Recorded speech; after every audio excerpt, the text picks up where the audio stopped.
किती कार्यरत होते ही सुद्धा लोकांनी त्याच्या डोळ्यांनी बघितलेलं आहे। या ठिकाणी ओबीसी वाढ होता म्हणून आमच्या नेहा आपटे या नगरसेविका होत्या आणि त्यांनीच भावेशला या प्रभागामध्ये निवडणूक लढवण्यासाठी आणलेले आणि त्यांची इच्छा मी पूर्ण केलेली आहे। आज जरी गणेशजी राणे दत्तवाडी या परिसरात भरपूर शिवसेनेच्या माध्यमातून काम करत होतं, आमचे जे विरोधक उमेदवार होते त्यांनी जेव्हा राष्ट्रवादीमध्ये प्रवेश केला त्यांची घर वापसी होणार होती, पण त्यांना जी पाहिजे त्या ठिकाणी आम्ही निवडणूक लढवण्याचा नकार दिला। त्यांना 22 नंबर वार्डामध्ये आम्ही उमेदवारी देत होतो आणि त्यांनी सांगितलेलं की मला माझ्या पक्षातच येऊन काम, कारण ते राष्ट्रवादी केलं आणि तिसरं आता भाजपा मनसेमध्ये जाण्याचा प्रयत्न केलेला त्यांनी।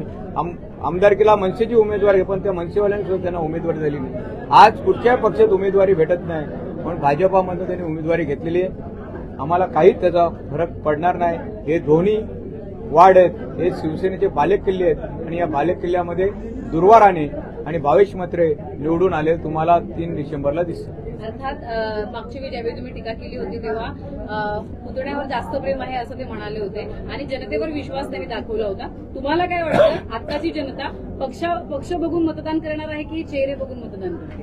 100% पहिलं प्राधान्य असं 20 ते 40% पक्ष बघून मतदान लोक करतात आणि चेहऱ्याला सुद्धा मोठं महत्व दिलं पाहिजे। तुमचं कर्तृत्व काय आहे त्या विभागामध्ये?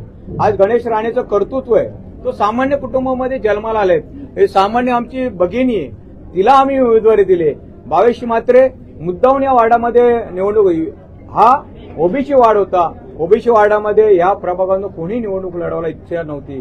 हे त्या ठिकाणी त्यावेळेस राष्ट्रवादी पक्षात होते आणि आमचा पक्ष कुठेतरी कमकुवत होऊ नये म्हणून मी माझ्या पुतण्याला या प्रभागातून निवडणूक लढवण्यासाठी प्रवृत्त केलं आणि त्यांनी 6 वर्ष या प्रभागात काम केलंय की निवडणूक कोरोना आला म्हणून त्याला मी घरी बसून ठेवलेलं नव्हतं। त्यांनी या ठिकाणी व्हॅक्सिनेशन केलं, तेव्हा हे कुठं होते?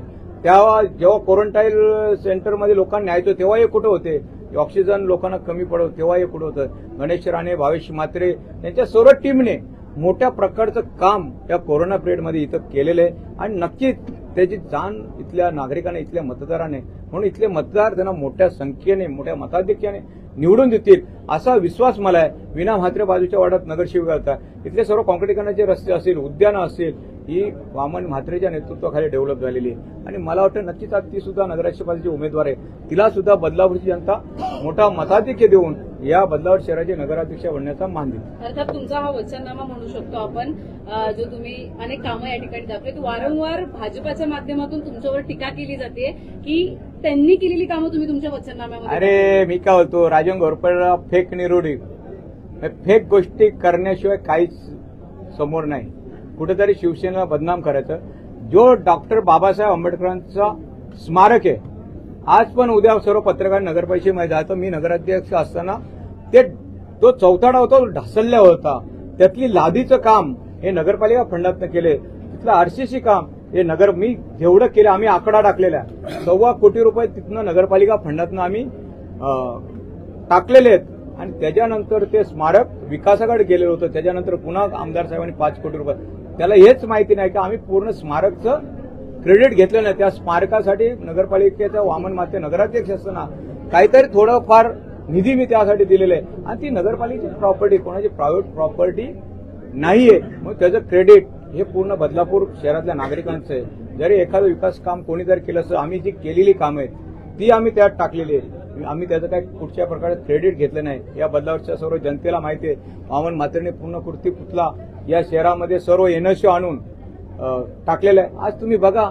मला वाटतं कुठचं चॅनल आहे त्याच्यावर किती खोट्या आमच्या फेसबुक, व्हॉट्सअपच्या माध्यमातून आमच्यावर टीका करण्याचं काम राजन घोरपडे यांनी केलेलं आहे। तर या गोष्टीला ही बदलावरची जनता काय भीक घालणार नाही। त्यांनी विकासावर बोलायचंय, की खोटं निगेटिव्ह पसरून लोक मतं देतील हे त्यांनी विसरून जायचंय आणि त्यांना नगराध्यक्षाचा पराभव झालेला हा समोर दिसतोय। आता 8 दिवस आहेत, 8 दिवसामध्ये आणि 11 वर्षामध्ये आम्ही भरपूर शिवसैनिकांनी या विकासाची कामं या बदलापूर शहरामध्ये केलेली आहेत आणि त्या विकासाच्या जोरावर आम्ही निवडणूक लढतोय आणि नक्कीच प्रत्येक मतदार हा विकासाला या बदलापूर शहरामध्ये मत देणार। आत्ताच असणारा प्रभाग क्रमांक 21 जेवढी या ठिकाणी विकास होणं अपेक्षित होतं तेवढा झालेला नाही। गार्डन असू द्यात, पाण्याची समस्या आहे, म्हणजे इकडचे जे इमारती धारक आहेत, राहणारे सोसायटीमध्ये रहिवासी आहेत, ते इथे बोर्ड लावतात की इथे राहण्यासाठी येऊ नका, कारण की पाण्याची समस्या नाही। अशा बऱ्याच समस्या आहेत। निवडून आल्यानंतर तुमचे दोन्ही चेहरे काय बदल पाहायला मिळणार आहे इकडच्या शिरगावकर 100% पाण्याची समस्या ही आता 240 कोटी रुपयाचा निधी मी पहिल्यांदा तुला फोन केला ज्या दिवशी GR हातात घेतला. कुठच्या पत्रकारांना नाही केला, पहिला तुला केला. नाही तर तुम्हाला माहिती पुन्हा क्रेडिट ते घेतील. नगर विकास मंत्री एकनाथजी शिंदे साहेब यांनी 240 कोटी रुपयाचा निधी या बदलापूर शहरामध्ये दिलेला आहे.